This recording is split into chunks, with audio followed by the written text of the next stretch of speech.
Tudo bem, de volta aqui no canal, trazendo um artigo que acabou de sair diretamente do forno. Esse artigo é bem interessante. O que a gente vem trazendo aqui, ó, a evolução dos 20 anos do UFC. Então, esse artigo é agora de 2026, né? Ele é uma produção do professor João Paulo aqui, né? Ele é do Brasil, de Juiz de Fora, em parceria com o nosso laboratório LabPesc da UFRJ, coordenado por Bianca Minharca. Então, eu sou o professor Alexandre Ferreira Gonçalves, professor de Educação Física, já me conhece, preparador físico, esporte, combate e MMA, hoje mestre em Ciência do Esporte e doutorando aqui pela UFRJ, relacionado também a esporte e combate, mais direcionado a MMA.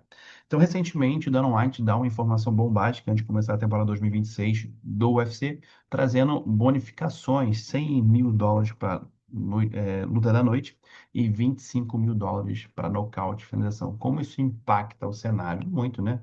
Então, aqueles atletas vão ter mais um incentivo para ter nocaute, finalizações de lutas espetaculares. E o que eu quero trazer para você é um artigo que vai trazer um pouco da ciência, né? O lado da ciência e da prática. A prática seria essa informação do White.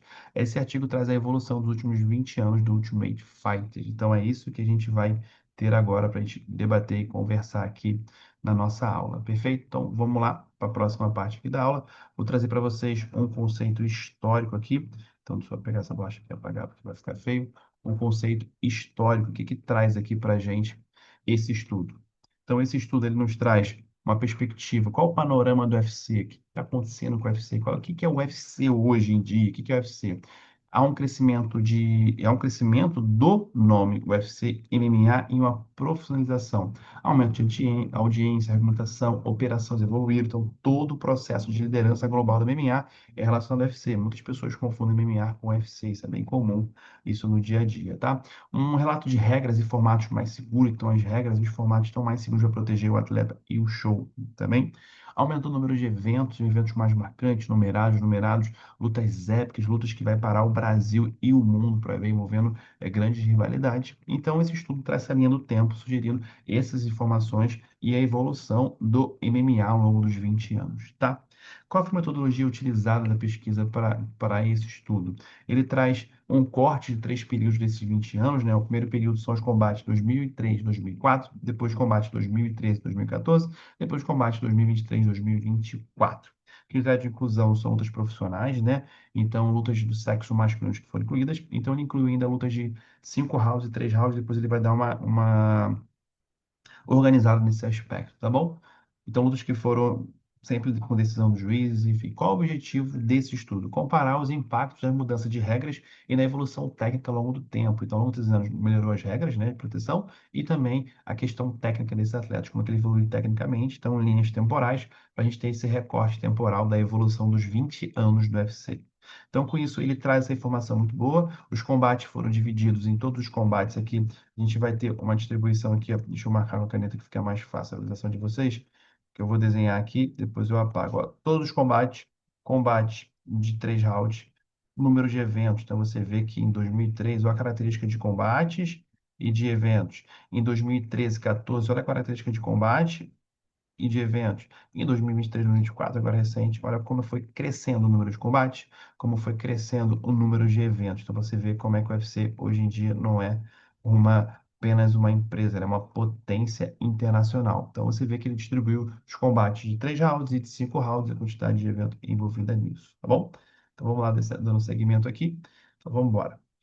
Então, o que que a gente traz aqui para o nosso trabalho? Quais foram os resultados dessa análise temporal da questão técnica e questão tática do esporte de combate?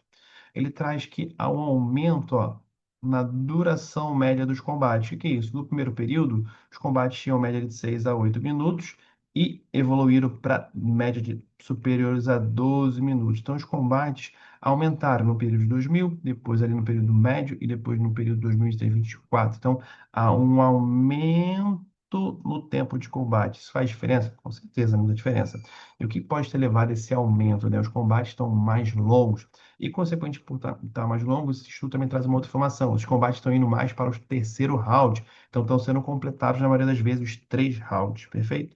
Então, aqui ele traz um corte aqui dos combates com 5 rounds, os combates com até 3 rounds. Então, você vê que o primeiro período, né, ali 2003, 2004, há um número X e há uma diferença significativa, há um aumento, né, do primeiro período para o segundo e terceiro, e do segundo e terceiro período é uma equalização. Então, dependente, ó, primeiro período você vai ter lutas acabando mais cedo, e a partir do segundo período e terceiro, os combates estão indo até o terceiro round. Então, isso é uma distribuição aqui, justificando um aumento na duração dos combates e, consequentemente, um aumento na duração dos rounds. Estão indo cada vez mais para o terceiro round. Uma outra informação que ele traz muito importante, ele verificou uma tendência, né? O aumento das decisões dos juízes. Os juízes estão decidindo mais as lutas, consequentemente, menos nocaute, menos finalizações. Então, ele diz que aumentou uma proporção, ó, o primeiro período tinha a média de 24,7% de lutas decididas pelos juízes. Do segundo período para o terceiro, praticamente ali, ó, 36 e 37. Os combates estão indo mais para o terceiro período. Então, aumenta a decisão dos juízes. Os juízes estão decidindo mais as lutas. Tem aquela famosa frase: não deixe para o juiz decidir a luta. Você tem que finalizar ou nocautear. Então, essa está justificada aqui. Não deixe para os juízes. 2025 foi marcado por um ano que muitas lutas foram com umas decisões meio polêmicas. Então, algumas comissões davam resultados em alguns lugares que em outras comissões seriam diferentes. Então, basicamente, você vai deixar na mão do juiz aquilo que você pode resolver. Então, é essa mudança temporal aí na decisão dos juízes. O que esse artigo traz de raciocínio? Qual foi a tendência? O que trouxe a isso, né? As razões principais do maior equilíbrio técnico. Então, há uma evolução do equilíbrio técnico, atletas com mais qualidade, tanto de defesa e mais eficazes nas regras, entendendo também a regra e segurança do combate. Então, melhora no quesito técnico, mais eficazes nas ações técnicas do combate e também as regras mais focadas na segurança do combate. Então, há esse equilíbrio muito maior. O efeito do desfecho é diminuição dos nocautes. Ficaram cada vez menos frequentes, menos nocaute, menos finalizações no combate. Então, olha como isso envolve planejamento, estratégia, tudo isso pode envolver na performance do atleta. Então, essa informação que a gente está nesse artigo, tá? Então, aqui ele traz a relação da nocaute, né, submissão, decisão unânime, em vez de decisão dividida. Então, você vê que lutas de aqui, normalmente 5 rounds 4, e 3 rounds, você vê que há um aumento nas lutas decididas, ó, pelos juízes. É uma fatia muito grande em comparação ao primeiro período aqui, ó, do combate. Feito, independente que você mude, você vai ver que tem um aumento muito significativo dos combates indo a ser decididos na mão dos juízes. Então, esse artigo ele traz essa reflexão pelo aumento técnico, na evolução estratégica, tanto da equipe como dos atletas, de toda a comissão e a evolução do esporte. Tá? E em comparação dos resultados, né, nos 3 períodos que ele traz, a transição de defesa está uma questão clara no domínio de nocaute e finalizações, domínio, né, uma diminuição, né, de nocaute e finalizações para uma decisão mais estratégica baseada em pontos. Então, os combates estão sendo mais baseados em pontos. Então, naquela clássica, ganhou o primeiro round, ganhou o segundo, segura o terceiro para ganhar lutas em pontos. Então, isso acontece também nos combates. Há um equilíbrio competitivo, mais combate vão à decisão, definidos por critérios técnicos e avaliação dos juízes. Então, os juízes estão interpretando aquele combate, decidindo para qual lado vai. E também uma reflexão para a evolução, treinamento da regulamentação, que é isso. As equipes estão melhores, os treinadores estão melhores, os atletas também estão melhores. Então, uma evolução na questão do treinamento, questão técnico e tático do MMA, né? E o que a gente traz de aplicação prática e perspectiva para o futuro? Isso aqui é muito interessante, né? Eu preciso dar mais importância à análise técnico-tática. A análise técnico-tática é basicamente você analisar o seu atleta, analisar o seu adversário, ver os pontos fracos, pontos fortes, entender quais situações eu preciso criar estratégia para otimizar os meus treinos e otimizar a performance. Então, eu preciso de dados, que é a análise técnico-tática, para o quê? Oferecer insumos e otimizar a performance do meu atleta. Da mesma forma, a gente sabe que isso é tão importante, porque as vitórias não dependem mais exclusivamente de atributos físicos. Então, se você pegar no UFC lá do início do primeiro período, o cara mais forte, ele conseguia vencer, o cara mais condicionado você vencer. Hoje ele precisa ter forte, mais rápido, mas também tem que ser estratégico, tem que ser inteligente, otimizar suas tomadas de decisão. Então, vários aspectos. Então, você vê que essa evidência é muito importante, o conhecimento do seu adversário, o conhecimento também dos seus componentes técnicos, tá? Uma tendência para o futuro, a gente sabe que a complexidade tática vai crescer, combates mais complexos, né, com atletas mais completos.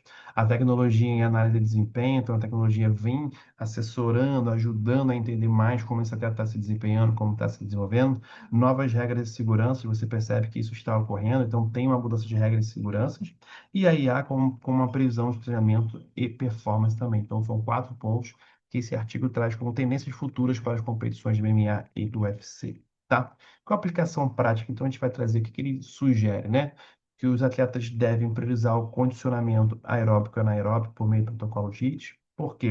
Os combates são intermitentes, então uma variação de alta e baixa intensidade, e tem uma revisão, até no nosso canal tem uma aula, já que eu falo sobre isso, que é uma revisão que eu fiz, né, junto aqui na pesquisa de doutorado, que identificou que há uma crescente de intensidade e de ações ao longo dos rounds. Então, o primeiro round é uma intensidade, o terceiro round é totalmente diferente, pela questão de tomar a decisão, pela questão de decisão do combate, quem vence, quem perde. Então, você tem que estruturar treinos onde você vai entender que você tem que, em cada round, criar situações diferentes para você ter vantagens físicas e técnicas, que é o que ele fala na decisão por pontos, que o treinamento deve enfatizar a estratégia de vencer o round. Então, eu vou treinar o primeiro round de um formato, a minha equipe vai criar uma situação problemática, eu vou lutar o terceiro round de uma outra forma, o segundo round de uma outra forma. Eu tenho que vencer os rounds, ser contundente, ser claro, mostrar para os juízes que eu quero vencer aquele combate. Enfim, esse artigo eu trago para a gente conversar nessa linha de bate-papo aqui, bem rápido também, e para a gente aprofundar um pouco mais, entender a perspectiva do autor, o que que ele traz de informação, como isso traz a realidade, o dia a dia do esporte de combate e MMA. Então, espero que vocês gostem, compartilhem, curta, que o algoritmo, a gente precisa disso para crescer aqui no nosso canal. E a nossa ideia é essa resenha científica aqui, trazer o máximo de informação possível. Espero que vocês tenham gostado. Um grande abraço e vamos para mais estudos, mais conhecimento científico. Um grande abraço e valeu!